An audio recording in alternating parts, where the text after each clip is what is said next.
everyone, welcome to today's video. I'm here with my friend Oliver. He's a sweet puppy boy. Oliver is not my dog. Oliver is my coworker's dog that I occasionally like to borrow because I'm out of control and I love hanging out with dogs a lot, so I borrow people's dogs. Anyway, in today's video we are going to be doing the second episode of Enamoring Artists. And I'm really excited to be doing this episode just because two of the people I do know, and so I'm just excited to be able to kind of help. Oh, what? Whoa. What's going on? Put this blanket. My mother crocheted. Sorry if he cries a little bit. He cries a lot. He just needs a lot of attention because he's a lovey boy. Basically, the whole point of making these videos is to be able to appreciate artists' work, and so I'm excited to appreciate some people that I personally know, and I'm just so proud of them, and yeah. Before we start today's video, I want to do a huge shout out to one of my subscribers, John. I feel weird saying subscribers, but I don't know what else to call you guys. One of my subscribers, John, was kind enough to contact me and asked if I wanted to take his flatbed scanner off of his hands. And of course I wanted to, because as you guys probably know, I do a lot of photography, but I pretty much only do it with film. And so not having a scanner made it so I couldn't really share my photography unless I wanted to like snap a photo of a print, which I never really wanted to do just because that's gonna take away from the quality of the photo, obviously.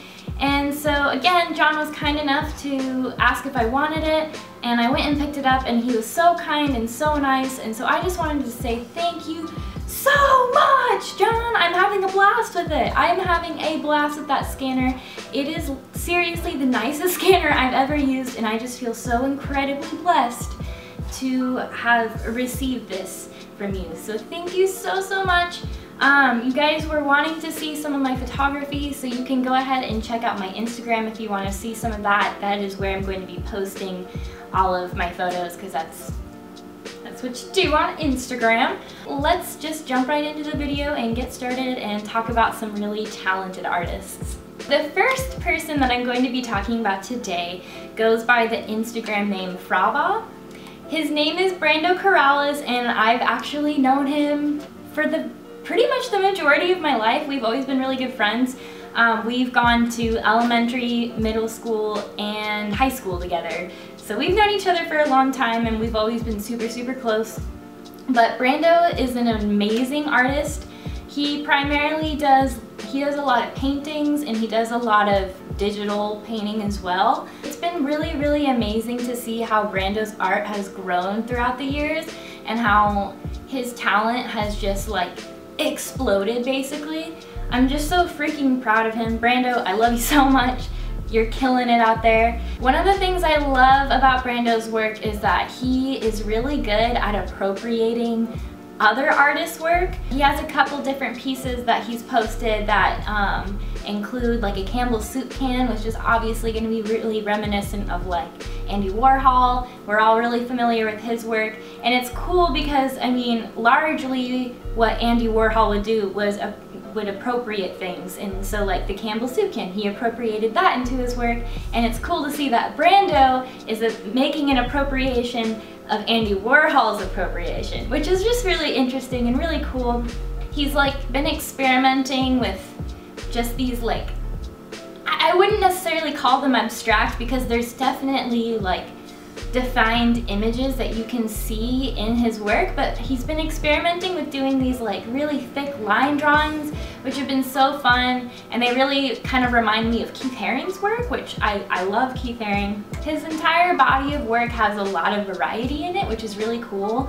Another thing that he's really great at is he creates these little like characters.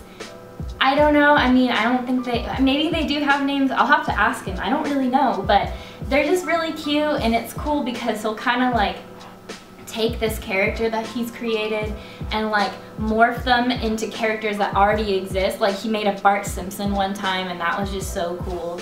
Brando's super talented, and it's great because his Oh, it's great because he uses like multiple mediums. Again, he does, you know, paint on canvas, he does digital painting, he does t-shirts and clothing. It's really great to see that Brando has really made an effort to broaden his work and make it more accessible to a lot of people. So the next person I'm going to be talking about is a girl that goes by the name Clarapsych on Instagram, but her name is Juliana Horner, and she is an amazing makeup artist.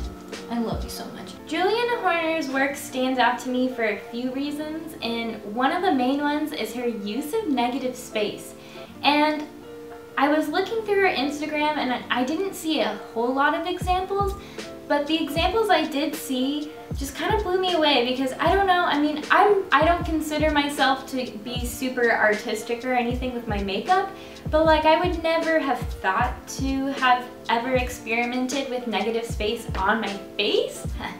Negative space on my face. I just think it's incredibly innovative that she makes use of negative space because it's just something that you don't really see in makeup as much. And it's just so striking and interesting to see. She is not afraid to, I guess, like go outside of the lines. I mean, there aren't really any rules in makeup, but like with her eyeshadow, for example, sometimes she'll like extend it beyond her eyebrows, which isn't something people would normally do with their eyeshadow. That's not traditionally how you would apply it. But she does it really well, and it's all really purposeful and really thought out. For me, it can be kind of really easy to put makeup artists into two different categories and be like those that are really, you know, pay attention to the fine details and those that like to do more experimental, more editorial kind of makeup. But it's really great that she can kind of combine both and create these really unique looks that have both of those aspects. The next person I'm going to talk about is Jessica Pritchard, and I'm really excited to talk about her because she does incredible hand embroidery. I think I mentioned in my last video that I've recently kind of picked up hand embroidery as a fun hobby of mine, and again, I'm just started doing it, so I don't really know what I'm talking about when I'm talking about embroidery, but I just really enjoy her work. A lot of her work is really inspired by like American traditional tattoo flash, which is awesome. I mean, I love American traditional tattoos. All of mine are in that style, and so it's just kind of really cool to see the crossover and see how she can take that and put it in a new medium. I just really like to see how she's taken something that's kind of traditionally been looked at as being matronly, which I don't want to say, but I think that is true. And then she uses inspiration like tattoo flash, which has kind of been looked at. I mean, people have this idea that tattooed people are, you know, kind of a seedy group of people. And so I like how she mixes the two together, and she does such a great job. I'm just gonna put it right here. I suck at embroidery. I just really have a lot of fun with it now. And so I'm just like so impressed with her chain stitching. It looks so like tight and uniform, and like I just love it. And she makes patches and they're really cute, and you should go buy them because they're really cute. Something else that I like am super blown away by is how she's totally not afraid to go big with her projects. She's done like, I think she's done a few like larger pieces on the back of denim jackets. Like she did this one, I think it said moon bow, yeah, like moon and then the name bow, and it like went across the entire back of a jacket, and like she busted that thing out within like a week or so, and I'm like, damn lady, I've been working on this one stupid project for like a month, and I'm like a third of the way done, and her piece was massive. So I'm just like, wow, she works quickly and she works well, so go follow her. The last person that I'm gonna be talking about today is, he has a really great Instagram name. It's Bonar, like boner, but it's spelled bone and then G-N-A-R, like gnarly, I think is what it's supposed to be like. His name is Bryce Shearer, and I used to go to school with him when I was in art school, and he is so amazing. It has been so cool to watch him grow as an artist, and I don't really know him that well, but we would talk here and there, and you know, he'd always be drawing in class, and he was just so talented. And it's cool because he's now apprenticing at a tattoo shop in Vancouver, and it's amazing because I mean, obviously I don't tattoo or anything like that, so I don't know anything about it really, but it seems to me that he's taken to tattooing really quickly. Like, I'm really, really impressed with his work. I feel like I'm kind of picky with tattoos, but I would totally get a tattoo from him. He's really, really talented. But what I love is that he's been experimenting with different styles a ton. Like, when I was in school with him, all the work that I saw from him was mainly dot work, and he's an incredible dot work artist. Like, incredible. Since he started tattooing, he's kind of like been shifting towards a more like American traditional inspired style. If you haven't noticed already, I really have a strong appreciation for tattooing and just American traditional tattoos specifically. I just love that style of artwork. I think it's beautiful, and it's just amazing to see his work mesh together with that kind of style. I also just love his subject matter. Like, he's recently taken a lot of photos off of his Instagram, but I remember he had done this one image of like an old 50s car sinking in a river, and it just like I don't know, I'm just like, where do you even think of that? But he executed it so well, and it just looked amazing, and I'm just honestly just so blown away with his work. I just love art so much, and I love appreciating art, and I love talking about art.